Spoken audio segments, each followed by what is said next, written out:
आपण बघितलं sanitary नॅपकिनवर 12% GST लागू केल्यामुळे महिलांमध्ये नाराजी आहे, त्याचबरोबर संताप सुद्धा व्यक्त केला जातोय। आणि याविषयीच अधिक माहिती घेण्यासाठी आपण जाणार आहोत। आपली प्रतिनिधी सुवर्णा दुसाने आहे।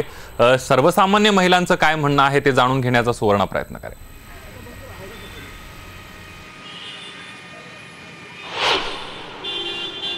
आता आपण बॉम्बे हॉस्पिटल समोरच्या एका केमिस्ट मध्ये आलेलो आहोत। महिला वर्ग आपल्या सोबत आहेत, त्याचबरोबर चित्रा वाघ सुद्धा आहेत, ज्यांनी जीएसटी सॅनिटरी नॅपकिनवरचा रद्द करावा म्हणून आंदोलन सुद्धा केलं होतं। आपण सुरुवातीला त्यांची प्रतिक्रिया घेऊयात आणि सामान्य महिलांना काय वाटतं हे सुद्धा जाणून घेऊयात। मुळामध्ये सॅनिटरी नॅपकिन याचा सुखवस्तूमध्ये समावेश करणं हे तुम्हाला पटतं का? नाही, मुळीच नाही। म्हणजे मला हेच म्हणायचं आहे की आज देशामध्ये जवळपास 45 कोटी महिला आहेत आणि असं असताना महिलांच्या आयुष्यातलं जर पूर्ण आपण बघितलं म्हणजे वयात येण्यापासून तर पाळी जाईपर्यंतचा जवळपास 6 वर्ष आणि 6 ते 6.5 वर्षाचा काळ हा या नैसर्गिक प्रक्रियेतून आपण जात असतो। आणि अशा वेळेला ही लागणारी गोष्ट आहे, ही गरजेची गोष्ट आहे, ही चैनीची गोष्ट नाही। आमचं एवढंच म्हणणं आहे की टिकली, सिंदूर आणि बांगड्या, प्रसाधन जी काही आहे त्याच्यावरती तुम्ही करमुक्त केली आहे, परंतु जी खरंच गरज आहे ते सॅनिटरी पॅड मात्र आज जे आहेत ते तुम्ही करमुक्त केलेले नाहीत। आणि याची मागणी सतत लावून धरतोय।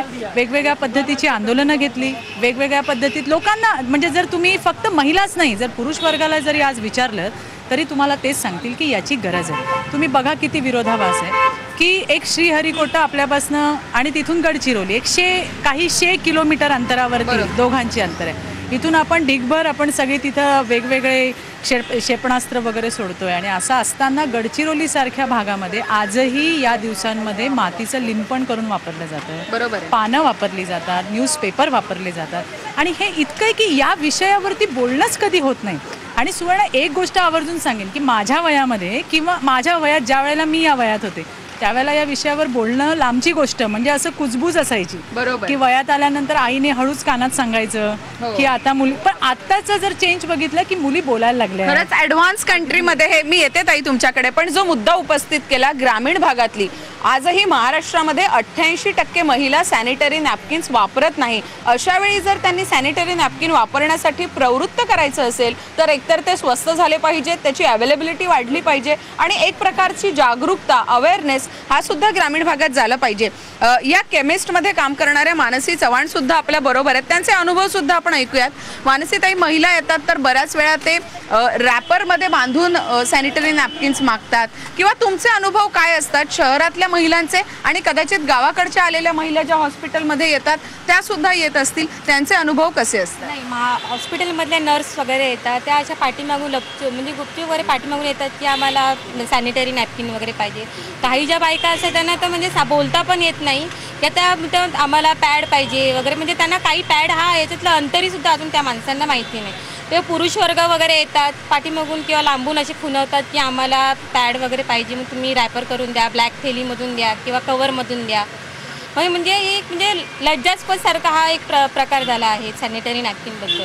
पण म्हणून मी काय सांगते, आता गव्हर्नमेंटने हे कॉन्डम वगैरे यासाठी म्हणजे जीएसटी टॅक्स फ्री केला आहे, तर मला असं वाटतं की हा जो सॅनिटरी नॅपकिन आहे त्याच्यावर सुद्धा तुम्ही हा टॅक्स फ्रीज करायला पाहिजे आणि हा उपयोगी हा वापर आहे तो तुम्ही नक्कीच महिलांनी अत्यंत आता आवश्यक वस्तू झालेली आहे। पण साधारण किती सॅनिटरी नॅपकिनची इंडस्ट्री मोठी असेल किंवा दिवसाला किती सॅनिटरी नॅपकिन्स साधारण तुमच्या केमिस्टमधनं जात असतील? मुंबईची काही एक टेंटेटिव्ह आकडेवारी, असं काही गणित आपण सांगू शकतो का सॅनिटरी नॅपकिनमध्ये? आणि आता तर काय झालं आहे म्हणजे इतर आता रस्त्यावरचे जे आहेत, जे ज्यांना घरदार वगैरे नाही त्याही येतात की आम्हाला सॅनिटरी नॅपकिन, म्हणजे त्यांना पहिले माहितीच नव्हतं की सॅनिटरी नॅपकिन हा उपयोग काय आहे कशाचा, पण आता त्याही येतात त्या पण मध्ये की आम्हाला पॅड वगैरे पाहिजे आहे, म्हणजे त्याही त्या लोकांना माहिती नव्हतं की ह्याचा वापर कशासाठी केला जातो। म्हणजे आता ही इतकी गरजेची वस्तू झाली आहे की यासाठी म्हणजे सरकारने या गोष्टीसाठी काहीतरी म्हणजे फ्री हा टॅक्स फ्री केलाच पाहिजे। बरोबर आहे। सॅनिटरी नॅपकिन वापरायला सुरुवात जरी झाली असली तरी 88% जनता ही सॅनिटरी नॅपकिन वापरत नाही, ही सुद्धा ऑफिशियल आकडेवारी आहे। म्हणून काही महिलांना आपण विचारूयात, ताई, सरकारनं करमुक्त करावं असं तुम्हाला का वाटतं आणि नेमकी ह्यामागची मागणी काय आहे, विचारधारा काय आहे? याला करमुक्त ह्याच्यासाठी करावं, जीएसटी लागू नये याची आम्ही मागणी ह्याच्यासाठी करतो, कारण कसं आहे आत्तासा कुठे महिलांमध्ये जागृती आली आहे की सॅनिटरी पॅड हे वापरलं जायला पाहिजे। पण तुम्हाला सांगू का, गावच्या ठिकाणी आमच्या इकडे जेव्हा पाळी येते किंवा काही असं आलं की मुलींना काय सांगतात, जरा तू बाहेर बस. त्यांना जेवण खावण पण बाहेर देतात. तिथे असं घरातल्या लोकांनी म्हणजे आईने असं सांगितलं पाहिजे की पॅड घ्या, पण ते कपडाच देतात. म्हणजे अजूनही ह्याच्यात आपण राहणारे असतात त्यांना हे अजून माहिती नाही आहे की सॅनिटरी पॅड हे वापरलं पाहिजे. जर माहितीच नाही आहे तर लोक येणार कसे आणि घेणार कसे? आमचं असं म्हणणं आहे की सॅनिटरी पॅड ह्या प्रत्येक महिलेला मोफतच मिळालं पाहिजे. बरोबर. आता सरकार जी भूमिका घेऊ पाहत आहे की NGOजनी बनवलेले किंवा राज्य शासनाच्या वतीनं किंवा सहयोगी संस्थांनी बनवलेले पॅड वापरावेत, त्यांच्या क्वालिटीबद्दल सुद्धा शंका व्यक्त केली जाते. तुमचं काय म्हणणं आहे? ताई, ते असे निकृष्ट दर्जाचे असतात. तुम्हाला सांगू का, ते वापरल्यानंतर सुद्धा महिलांना इन्फेक्शन्स होतात कारण त्यांची क्वालिटीच नाही आहे. आणि तुम्हाला मी सांगू का, हॉस्पिटल्समध्ये पण सरकारी हॉस्पिटलमध्ये जे पॅड दिले जातात ना, ते तुम्हाला सांगू का 15 मिनटंसुद्धा ती डिलेवरी झालेली बाई ठेवू शकत नाही, एवढे खराब असतात. आज आम्हाला सॅनिटरी पॅड असे पाहिजेत जे आम्ही नेहमी वापरू शकू. आणि त्याच्यात लाजायचं काय? मी तर सांगते, मी बघितलं आहे मुली आल्या की ते सॅनिटरी, पुरुष 4 माणसं असली तर ते सॅनिटरी पॅड घेत नाहीत, त्या थांबतात मागे. मग त्या कोण स्त्री असली ना तर तिला सांगतात, अहो मला पॅड पाहिजे, पॅड असं सांगतात. म्हणजे माझं असं म्हणणं आहे की आत्ताच्या जनरेशनमध्ये ह्याच्यात लाजण्यासारखं काय नाही. ही देवानी दिलेली एक महिलेला म्हणतात ना गिफ्टच आहे. ते नसेल तर मूल कुठून येणार? हे पण आहे. म्हणून आमचं असं म्हणणं आहे GST टॅक्स हे लागलंच नाही पाहिजे. आणि जर तुम्हाला स्वस्त द्यायचं असेल तर तुम्ही क्वालिटीवाला पॅड द्या ना. क्वालिटी पॅड दिलं तर लोक ते वापरतील, पण ते क्वालिटी नाही आहे. तुम्ही जर, आम्ही काय असं म्हणत नाही आम्हाला विस्पर द्या, स्टे फ्री द्या, असं आमचं काही म्हणणं नाही आहे, पण चांगल्या दर्जाचा आम्हाला मिळालं. बरोबर आहे. ताई, तुमचं काय नेमकं म्हणणं आहे? कारण आपण पाहतो ग्रामीण भागामध्ये प्रचंड विदारक परिस्थिती, वाळू वापरली जाते, कापड वापरलं जातं, चिंध्या वापरल्या जातात आणि एकीकडे शहरात जागरूकता होतीये पण GST लागतोय. थोडेफार पैसे द्यायला हरकत नाही असं तुम्हाला वाटतं की खरंच ही गरजेचीच वस्तू आहे आणि टॅक्स फ्रीच असली पाहिजे? तुमचा विचार काय नेमका याबद्दल? नाही, ही वस्तू जी आहे ही खूप गरजेचीच आहे आणि ही टॅक्स फ्रीच असली पाहिजे. दुसरी गोष्ट म्हणजे ग्रामीणमध्ये पण आता तुम्ही जे बोललात मला की तिथे कापड वापरलं जातं किंवा वाळू किंवा मातीचा लेप किंवा पानं वापरली जातात. ॲक्च्युली ह्या सगळ्या गोष्टींपासून आपल्याला त्रास होतो. आणि दुसरी गोष्ट म्हणजे की काही ग्रामीणमध्ये अशी पण प्रथा आहे, इवन माझ्या घरात पण हीच प्रथा आहे की पिरियड आल्याच्या नंतर त्या मुलीला बाजूला बसवलं जातं. तर मी आत्ता इथे सांगते की मी आत्ता म्हणजे ह्या पुढच्या महिन्यापासून मी स्वतःच बाहेर, समजा मला पिरियड आला तर मी स्वतःच बाहेर बसणार नाही. ही क्रांती आहे. म्हणजे हे IBN लोकमतचं यश म्हणायला हवं की त्या निमित्ताने महिला पुढे येत आहेत, बोलताय आणि तुम्ही आता स्वतः ठरवताय की पिरियड्स आल्यानंतर आम्ही बाहेर बसणार नाही. महिला या निमित्तानं या विषयावर बोलायला लागल्यात, त्याबद्दल मी तुमचं मनपूर्वक अभिनंदन करते. आणि बोललं पाहिजे त्यांनी, महिलांनी बोललं पाहिजे. आणि ज्यांच्या घरी कुठे ही प्रथा असेल तर त्या मुलींनी पण माझ्यासारखं पुढे येऊन निदान त्यांनी त्यांच्या पॅरेंट्सला सांगितलं पाहिजे की आम्ही ही प्रथा आता मोडणार, आम्ही बाजूला बसणार नाही आहे, आम्ही तुमच्याबरोबरच जेवायला बसणार, तुमच्याबरोबरच आम्ही राहणार आहोत.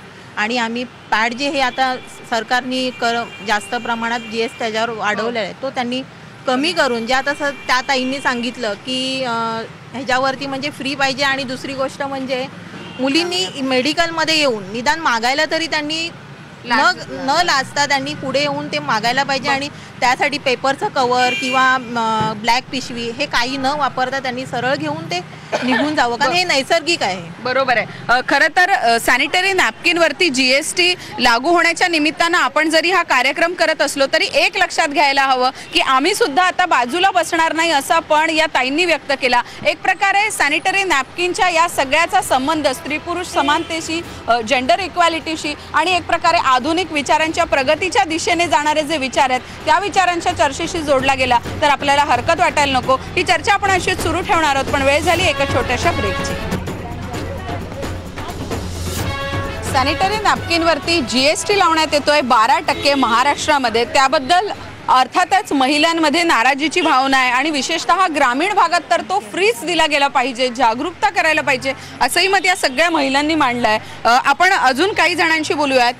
ताई, तुमचं काय मत आहे? ग्रामीण भागात फ्री असायला हवं, शहरातल्या महिलांबद्दल पण काय सांगाल तुम्ही?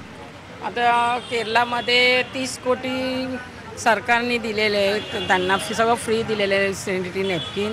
तर आमचं पण म्हणणं आहे की सरकारने महाराष्ट्रात फ्री द्यावा म्हणून. बरोबर. हां, कारण आता शाळेत मुली शिकतात, कॉलेजमध्ये मुली जातात, त्यांना सगळं सॅनिटरी नॅपकिनची गरज आहे. बरोबर. वेंडिंग मशीन सुद्धा कॉलेजेस शाळेत लावायला पाहिजे, म्हणून आमचं असं सगळ्यांचं म्हणणं आहे की GST सरकारने हटावं आणि सगळं सॅनिटरी नॅपकिन मुलींना सगळ्यांना फ्री द्यावा. जसं केरळामध्ये दिलंय तसं इकडे पण मुंबईत द्यावं, महाराष्ट्रात द्यावं, पुऱ्या महाराष्ट्रात द्यावं. बरोबर. कारण लोकांची परिस्थिती तशी नाही आहे. केरळप्रमाणे राज्यभरात महिलांना मोफत मिळालं पाहिजे सॅनिटरी नॅपकिन. तर दिल्लीमधला आपण जर अनुभव पाहिला तर 5% ग्राहकांना बेअर करायचे आहेत. तशा काही योजना आपल्याला अपेक्षित आहेत का? नेमकं काय वाटतं? ज्या प्रकारे दिल्ली सरकारने 5% पब्लिक देणार आहे आणि बाकीचं सगळं बेअर दिल्ली सरकार करणार आहे, तसंच महाराष्ट्र सरकारने, या देवेंद्र फडणवीस सरकारने पण आम्हाला बेअर न करता फ्री द्यावं.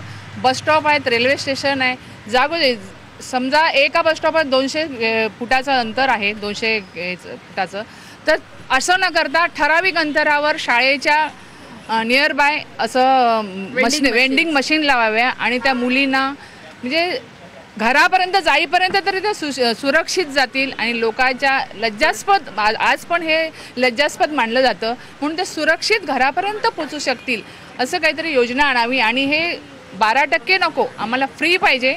रेशनिंग ग्रामीण भागात रेशनिंग दुकानात तर यांनी फ्रीज द्यावं, बरोबर, अशी आमची मागणी राहील. बरोबर. पण मग आता सरकार जे म्हणतंय की NGOs कडनं बनवलेले जे पॅड्स असतील ते मोफत मिळतील, तर ते वापरण्याबद्दल काही आक्षेप वाटतोय की ते चांगले असायला हवे? NGO, आम्ही तर महाराष्ट्रावर भर फिरलो चित्रताई वाघ यांच्याबरोबर, बऱ्याचशा शाळांना आम्ही व्हिजिट केल्या, तर अशा निकृष्ट दर्जाचे ते नॅपकिन्स असतात की त्यांचे हात ताईने तर आमच्या अशा हातात घेऊन ते बघितलेत, म्हणजे हात लावल्या त्याच्यात कापूस बाहेर निघतो. अशात म्हणजे ती मुलगी क्वालिटी कॉम्प्रोमाइज होता कामा नये. तुम्ही काय मागणी कराल? वेंडिंग मशीन्स असायला हव्यात जागोजागी? हो, जागोजागी वेंडिंग मशीन असायला हव्यात आणि मेन म्हणजे आम्ही तर म्हणतो की आम्हाला फ्री द्याव्या. ओके. हे तर उलट कर लावतायत त्याच्यावरती, तर कर न लावता जितकं होईल तितकं कमी करावं असं आमचं मागणं आहे. सुखवस्तूंमध्ये सॅनिटरी नॅपकिनचा समावेश नसावा. आपण पुन्हा एकदा एक चित्राताईंचं मत जाणून घेऊयात. सरकारनं जो आता डिसिजन दिलाय मुनगंटीवार अर्थमंत्री राज्याचे, त्यांनी असं म्हटलं की NGOs कडनं जे बनवलेले सॅनिटरी नॅपकिन्स असतील ते मोफत कदाचित मिळू शकतील, तर त्यावर नेमका काय आक्षेपाचा मुद्दा? मला असं म्हणायचं आहे की स्टँडर्डायझेशन त्याचं कोण ठरवणार? 2010मध्ये नॅशनल हेल्थ मिशनने, केंद्र सरकारने निर्मल म्हणून एक ब्रँड आणला होता आणि ते पायलट प्रोजेक्ट म्हणून सोलापूर आणि लातूर जिल्ह्यामध्ये त्याची सुरुवात झाली होती. पण नंतर त्याचं काय झालं मला माहीत नाही. आत्ताचीच गोष्ट जर सांगायची तर ज्या आश्रमशाळेंमध्ये वगैरे सॅनिटरी पॅड दिले जातात ते मी स्वतः पाहिलेत. ते लोकल आहेत, म्हणजे जसं तुम्ही म्हणता की सेल्फ हेल्प ग्रुप बनवणं, NGO बनवणं, परंतु त्याची जी प्रत आहे किंवा त्याची जी क्वालिटी आहे ती इतकी वाईट आहे की त्या मुलींना त्याचा नक्कीच उपयोग होत नाही.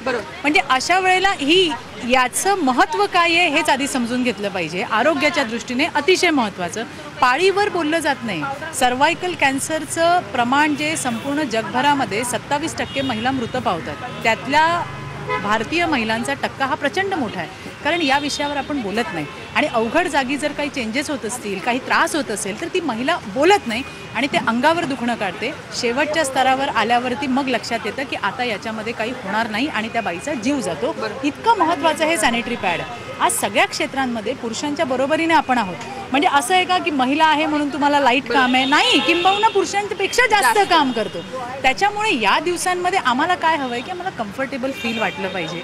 आम्हाला असं वाटतं की ते हसं होऊ नये. प्रत्येक जण जपत असतो. तुम्ही बघितलं की पाळीच्या दिवसांमध्ये आपणही किती कॉन्शियस असतो की काय होतंय का, 10 वेळा साडी बघणं किंवा काय, एक सारखं म्हणजे ही एक मेंटली थॉट आहे. म्हणजे मला असं वाटतं की समाजानेच पाळीकडे सकारात्मक दृष्टीने बघणं गरजेचं आहे. हे वाईट नाही आहे. जर हे वाईट असतं त्याच्यातून एक नवीन जीव जन्माला येतोय, मग ते वाईट कसं होईल, मग ते अनिष्ट कसं होईल? आणि यासाठी या सगळ्या गोष्टी सॅनिटरी पॅडशी आहेत. आणि सुवर्ण महत्त्वाचं एक गोष्ट, मुंबई पुण्यासारख्या ठिकाणी थांबून आपण म्हणू अरे काय 12% वाढले, 12 रुपयांनी काय फरक पडतोय? इथं नाही पडत, पण ग्रामीण भागात निश्चित पडतो.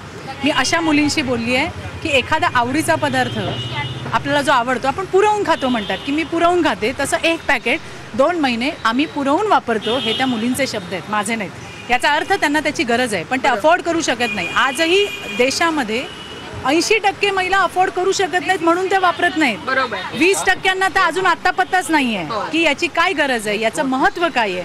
परवाच मी बघितलं की आपल्या मुख्यमंत्र्यांच्या सौ ज्या आहेत त्यांनी अंधेरीमध्ये सॅनिटरी पॅड बँकेचं उद्घाटन केलं. चांगला उपक्रम आहे, स्तुत्य उपक्रम, परंतु तो संपूर्ण राज्यात राबवायला बरोबर पाहिजे. आहे. सॅनिटरी नॅपकिन मोफत असायला हवं. मानसी चव्हाण सुद्धा आहेत, आपण एकदा पुन्हा त्यांचं मत जाणून घेऊयात. ताई, आपण पाहिलं की जे मोठे ब्रँड्स आहेत थोडेसे महाग आहेत, पण आता सरकार जे म्हणतंय की NGOs किंवा राज्य शासनानं बनवलेले ब्रँड मोफत देऊ. लोकल ब्रँड्स बद्दल तुमचा अनुभव कसा आहे, त्याच्या क्वालिटी बद्दल, हायजीन बद्दल तुम्ही काही अनुभव सांगू शकाल का? नाही, लोकल ब्रँड्स वगैरे आहे, चांगलेच आहे, जसे विस्पर आहे, स्टेफ्री आहे, त्याचं ॲब्झॉर्बमेंट वगैरे व्यवस्थित आहे. पण जे लोकल ब्रँड जे आता आहे वगैरे त्याचं ॲब्झॉर्बमेंटचं नाही, म्हणजे त्याचा रिझल्ट पण चांगला नाही आहे. म्हणजे कस्टमर वगैरे येतात ते बोलते की आम्हाला स्टेफ्री द्या, जॉन्सनचं द्या, बरोबर, बाकी दुसरे वगैरे देणार. चांगली क्वालिटी आहे स्टेफ्रीमध्ये. म्हणजे जॉन्सन कंपनीचं सर्वात चांगला रिझल्ट आहे. आपण पाहिलं की सगळ्यांना सुरक्षितता सुद्धा महत्वाची आहे. साधारण 12% महिला सॅनिटरी नॅपकिन वापरतात, 88% वापरत नाहीत. त्या 12%ना चांगली क्वालिटी हवी आहे, तर उरलेल्यांना सुद्धा चांगली क्वालिटी देणं ही सरकारची जबाबदारी असणार आहे. त्यामुळे सॅनिटरी नॅपकिन GST मुक्त असायला पाहिजे, हा पहिला मुद्दा. त्याचबरोबर तो टॅक्स फ्री असायला पाहिजे, मोफत शाळांमध्ये दिला गेला पाहिजे. ग्रामीण भागामध्ये त्याच्या वापराबद्दल मोठ्या प्रमाणावर 88% महिला वापरत नाही, मोठ्या प्रमाणावर जागरूकता झाली पाहिजे. आणि त्याचबरोबर जागोजागी वेंडिंग मशीन्स लागले पाहिजेत. ज्याप्रमाणे कॉन्डोम्स हे वेंडिंग मशीन्स लावून त्याची जाहिरातबाजी केली जाते, जागोजागी उपलब्ध होतात, तशा स्वरूपाची उपलब्धता सॅनिटरी नॅपकिन्सची सुद्धा व्हायला पाहिजे. ही या समस्त महिला वर्गाची मागणी आज आपण इथून जाणून घेतली. त्यामुळे सॅनिटरी नॅपकिन GST मुक्त झाली पाहिजे, ही मागणी राष्ट्रवादीच्या चित्रा वाघ, त्याचबरोबर मनसेच्या शालिनी ठाकरे यांनी सुद्धा लावून धरली होती. त्याचबरोबर सोशल मीडियावर #लहू का लगान